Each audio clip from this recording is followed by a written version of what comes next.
Hello guys, welcome back to my channel, and today meron po akong request na i-grant ngayong araw na to kasi meron ako isang subscriber na nag-request kasi yung quick start ng kanyang motorcycle is hindi gumagana. So hindi niya alam kung paano i-diagnose tsaka kung saan siya magsisimula. So dito sa motorcycle ko gumagana yung quick start na yan. Ayan. Kahit sa remote ko gumagana rin yan. Yan, medyo mahina lang yung battery ko pero gumagana yung quick start ko.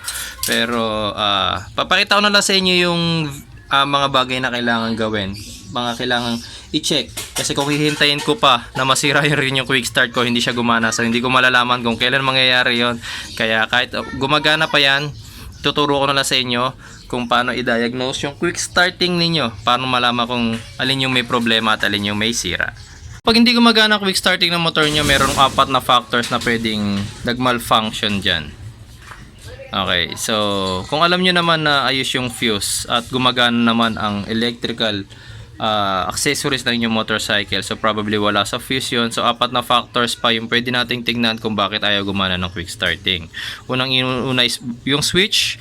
Pwedeng sira na yung switch na yan, o kaya syempre since ang motorcycle natin is nauulanan, pwedeng masyado ng marumi or corroded na yung terminal ng ating switch. So kailangan natin yang linisan. Next thing naman is yung relay ng ating starter. So may relay ang bawat starter ng ating motorcycle. So sa model na to, ang relay is nandun sa ilalim ng ating upuan. So ipapakita ko rin yon. So next factor is yung connection or yung wiring. So probably maaring loose connection, maruming terminals, o kaya naman wire na naputol, or worse is nasunog na wire. So magiging factor yon. And then lastly is yung mismong electric starter natin. So baka yung mismong starter motor na yung nagka-problema. So una guys is yung doon muna tayo sa pinakamadali at pinakamabilis abutin, which is yung switch. So tulad na nasabi ko kanina, yung motorcycle natin is rain or shine.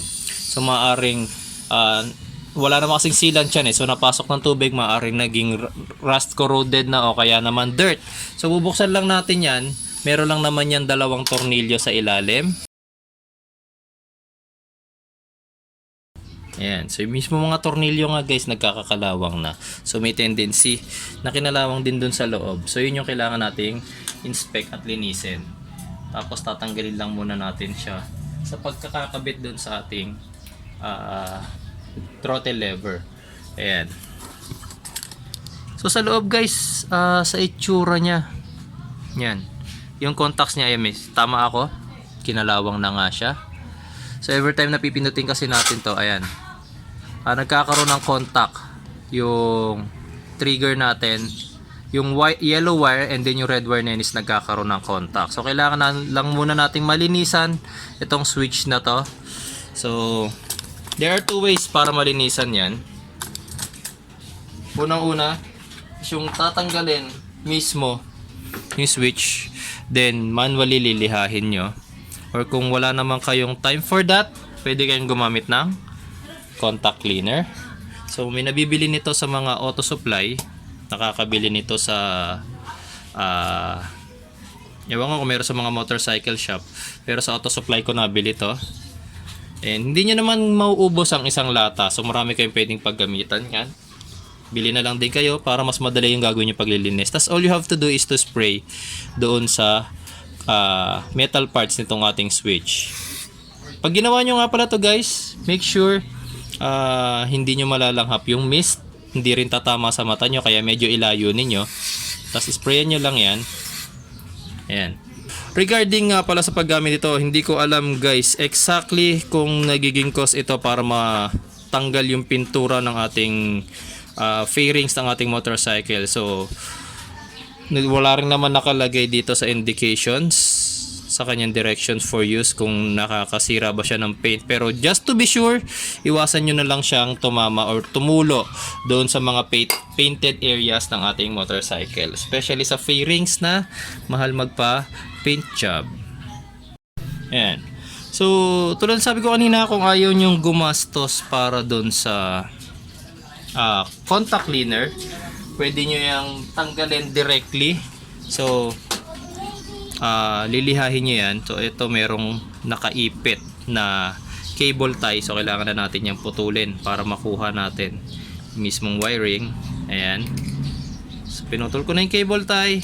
And then, using a screwdriver, tatanggalin natin yung tornilyo na nasa loob na nag-hold doon sa contact. Ayan. Tapos hihilahin nyo lang yan pataas. Meron yung spring guys ha, so maging maingat kayo kasi baka tumalsik yung spring tas mawala. So lalong magka-problema, masira na ng tuluyan yung inyong quick start button.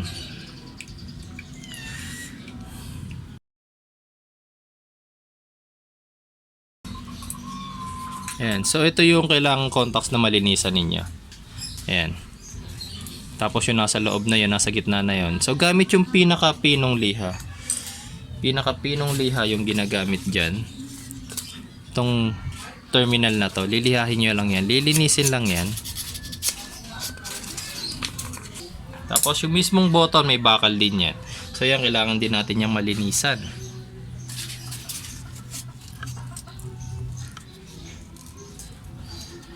Tapos sa pagbabalik, itong spring, kailangan maisaksak muna natin doon sa mismong button. Ayan. Tapos sabay-sabay natin itong ikakabit ngayon doon. Babalik doon sa switch. So, yun lang kailangan gawin guys. Kailangan lang talaga itong malinisan. Para masigurado na maayos yung ating switch. Ayan. Tapos ipipress nyo lang muna para maipasok ulit siya doon sa dati niyang butas.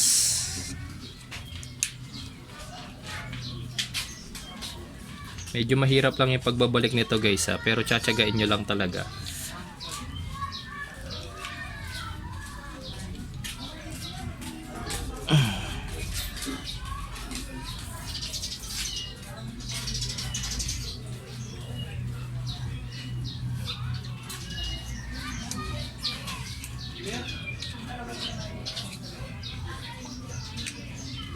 Ayan.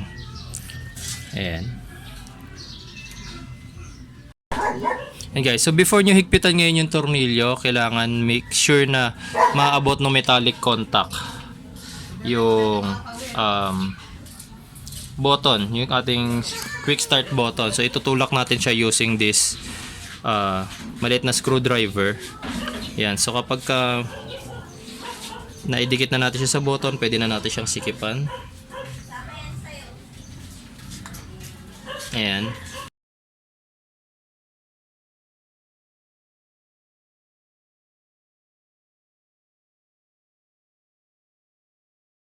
Ayan. So paano matest natin ngayon kung maayos yung pagkakalinis natin dun sa ating quick start button, itong ating power relay. Meron niyang 4 na terminal. 1, 2, 3, and 4. So kung matatandaan nyo doon sa ating quick start button, may dalawang kulay na wire doon. Isang kulay orange at isang kulay yellow. So yung orange wire kanina is papunta yun sa accessory wire. And then ito namang yung yellow wire na yon is ito.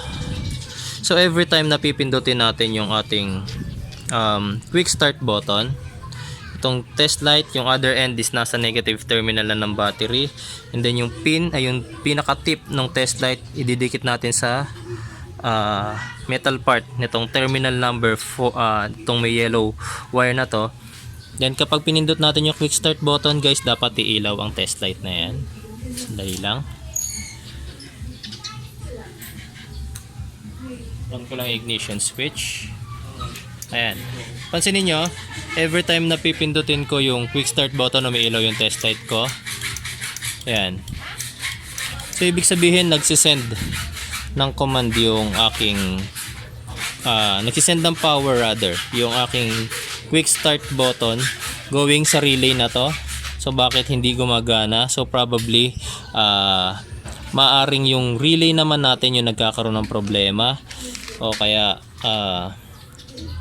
yung contacts niyan sa loob is marumi na, kailangan lang ng linis. So, next diagnosis tayo, yung ating relay. Yan guys.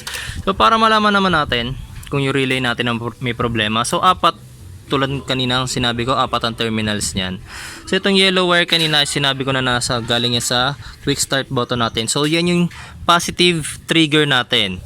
So itong black wire na katabi niya, yung manipis na wire na yan, is yung ating negative trigger. So body ground yan. So para malaman natin kung supplied ito by negative trigger, yung test light natin, babalik rin naman natin connection. Itong clamp na to, ikakabit na natin sa positive terminal ng battery. And then, ididikit lang natin tong tip doon sa metal part ng terminal ng black wire. Ayan. Kapag umilaw ang test light, ibig sabihin triggered siya with body ground or negative terminal ng battery natin. Kaya, ibig sabihin gumagana. Itong black wire na to, walang problema with the black wire. Tapos, meron dalawang matabang wire yan. Isa dyan is galing sa battery natin. And then, yung isa naman dyan is papunta doon sa ating starter motor. So, yung test light natin, ililipat natin ulit yan. Yung clamp doon sa negative terminal ng battery. And then, i-test natin yung dalawang wire dyan. So, itong isang makapal na wire, ito yung galing sa battery natin. Kaya pag pinasok natin dyan yung tester, dinikit natin sa metal part. Kaya makikita nyo umiilaw na yung tester natin agad. So, kahit nakapatay ang ignition switch natin, may power ang wire na yan kasi yan yung nakadirekta sa ating battery. Although dumaan yan sa fuse, sa main fuse guys. Okay, so walang danger kahit nakadirekta yan sa ating battery. So nakapatay yung ignition switch ko guys, pinatay ko siya. Wait lang, pakita ko lang sa inyo na nakapatay siya. Ayan, nakapatay yung ignition switch natin. Okay, kapag dinikit ko yung test light, ayan, umiilaw siya.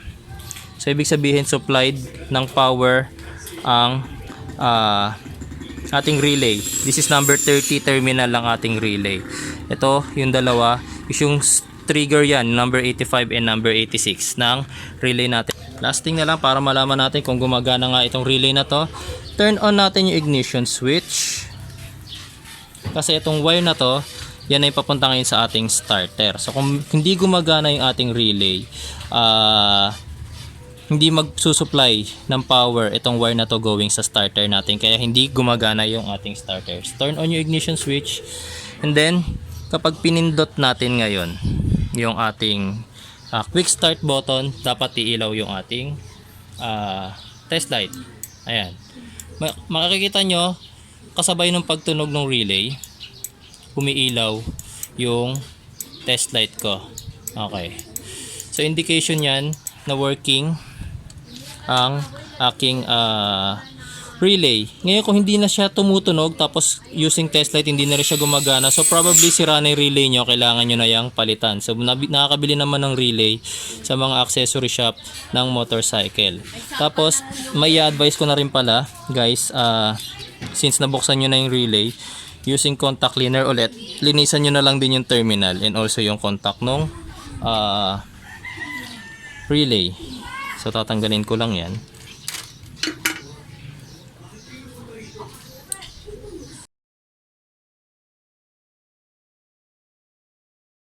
Yan. So medyo corroded at marumi na rin yung terminals na yan. So medyo mahihirapan kayong abutin yan ng liha. So ako ginagamit ko dyan. Pwede nyo namang gamitin yan, kutkutin gamit ang screwdriver. Pwede rin ulit yung contact cleaner.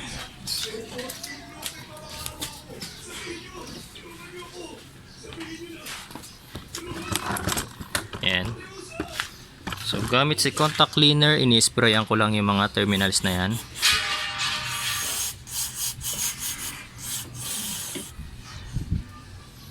Yan. Tapos maging yung socket guys, iwasan lang natin na matuluan yung fairings ng aking motorcycle.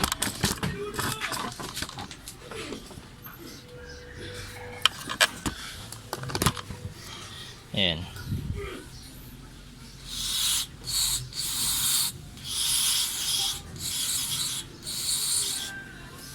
Ayan. Tapos hintayin ko lang yan matuyo. After niya matuyo, ibabalik ko na yan. Okay na tayo guys with the switch. Okay na tayo with the relay. And then yung connection mula switch going to the relay size na rin. So almost 3 na nga yung nagagawa natin. So last connection na lang tayo. Yung mula ngayon sa relay natin papunta dito sa ating starter motor. So ito yung aking starter motor. Kita naman na siya. So hindi ko na kailangan baklasin yung other side nitong fairings ko. Tapos makikita nyo sa starter ko, isa lang naman ang wire na nakakonekta dyan. Etong wire na to. So kita nyo sa video na medyo madumi na talaga siya. Okay, so given fact yan kasi nga rain or shine, nauulan yung ating motorcycle is na experience siya. Rain or shine, tapos prone siya sa dirt, masyadong open. So makikita nyo yung terminal, napakadumi na. So kailangan niya ng linis. And itetest din natin ngayon guys, kahit gumagana yung ating relay, mamaya naman yung wire going to the starter is putol pala or hindi na gumagana. So baka yun yung reason kung bakit hindi gumagana yung ating starter. So ang gagawin lang natin dyan guys, sisiyaan plug. Hinuhugot lang naman yan. Ayan. Itong wire na to ang itetest natin. So gamit ulit ang test light. Yung other end ulit going to the negative terminal ng battery, and then yung tip ngayon dito sa ating clamp or dito sa ating female socket. And then turn on yung ignition switch. And then dapat every time na pipindutin ko yung quick start button, iilaw yung aking starter. So ibig sabihin yung wire from the relay going sa ating starter is gumagana. So kapag hindi gumagana yan, ang ibig sabihin somewhere naputol ang wire na yan. And ang kailangan nyo lang gawin is palitan yung wire and lalagyan na panibagong connection yung relay going to this starter. Okay, so kapag gumana, ibig sabihin good yung wire natin. Yan. Every time na pipindutin ko yung quick start button, naririnig nyo rin siguro yung relay, tapos sumasabay naman din yung ilaw nitong test light. Ayan. So ibig sabihin nagsusupply siya ng power doon sa ating starter. Ayan, so okay na tayo with all the test na ginawa natin. Last na lang na hindi natin natetest is yung starter. So una, before we test yung starter guys, lilinisin ko muna yung nag-iisang terminal na yan. Lilihahin ko lang yan para lang masigurado na good yung magiging contact doon sa ating starter. So para matest natin yung ating starter motor guys, so ako gagamit ako ng ito aking improvise remote starter. Quick start button nito na merong wire. So kayo pwede kayong gumamit ng ordinary wire kahit hindi na ganito. Basta mga gauge 12 or gauge 10. Mga ganito katabang wire siguro. Ayan, ganito katabang wire. Pwede nyo gamitin. Ang gagawin nyo lang, kakabit nyo yung other end dito sa terminal ng starter. And then yung other end naman, ididikit nyo sa positive terminal ng battery. So every time na ididikit nyo yung wire na yon sa positive terminal ng battery, dapat mati-trigger ang starter na to. So ipapakita ko sa inyo yung ito yung tester na gamit ko. Ito yung gagamitin ko. Ayan, so isang clamp dun sa terminal ng starter, and then itong isang clamp positive terminal din to ng battery guys, ikakabit.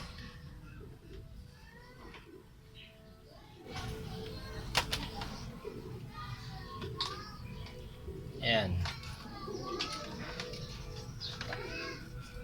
Ayan, so naikabit ko na doon sa positive terminal. So every time na pipindutin ko to, dapat mati-trigger yung starter.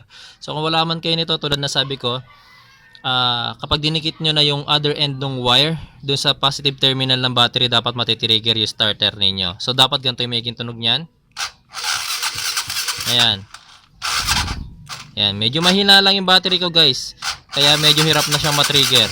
Pero ayan, nakikita nyo, pag pinindot ko yung aking trigger, yung starter motor ko is umiikot or umaandar. So indication yun na good pa yung ating starter. So kung hindi na siya gumana sa inyo guys during your test, ang ibig sabihin yung starter nyo is kailangan na ng replacement. So tatanggalin na yan and bibili kayo doon sa original parts dealer ng inyong motorcycle para mapalitan yung starter motor. Or yung other option guys, yung nga tulad na sabi ko kanina, is cleaning. Ayan, so naituro ko na sa inyo ngayon guys yung step by step procedure na pwede ninyong gawin para malaman kung alin yung nagiging cause para hindi gumana yung quick start button ninyo.